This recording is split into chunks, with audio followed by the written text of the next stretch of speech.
The job of the detective doesn't stop at the arrest.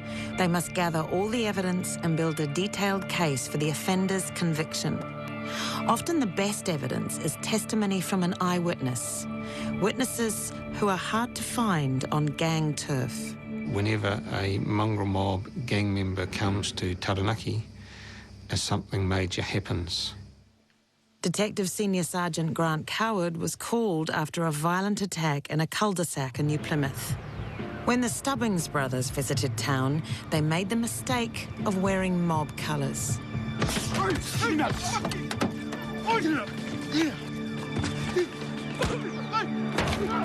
Black Power found out they were there, so they attacked the vehicle that they were in and attacked Gary and his brother. And they used a slasher and an axe, and there were 3 of them.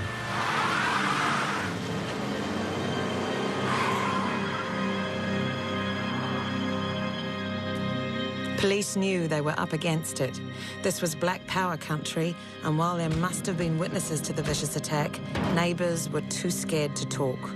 No one had seen anything until detectives knocked on Christopher Crean's door. It was me that knocked on his door, and he was a family man, 2 or 3 kids, and was a Christian. So you heard the banging, and can you remember what time that was? It was roughly about like 1:30. It was about 1:30, wasn't it, love? Yeah. And was going about his business as he normally does, but looked out his window and saw what was going on. He identified the 3 offenders, and the 3 offenders were arrested and charged with grievous bodily harm and remanded in custody for a bit, but then released on bail. Detectives had the witness they needed to stand the case up in court. With the gang members on bail, they offered Crean witness protection, which he refused. I'm not afraid of these guys, and I'm willing to do this for my community and my family. At the time of depositions hearing, he was required to give evidence. He stood in that witness box and pointed them out. You know, 1, 2, 3. He clearly identified them as being responsible for the grievous bodily harm on the Stubbings.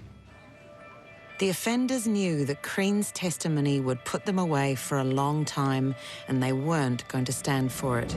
The same men who'd attacked the brothers weeks earlier returned to the cul-de-sac and Crean's house.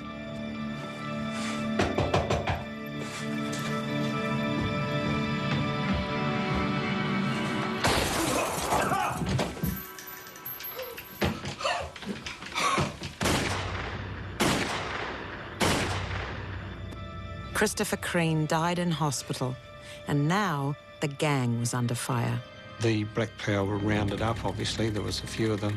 The Black Power president decided to give Queen's evidence if he was given immunity from prosecution, which is rare.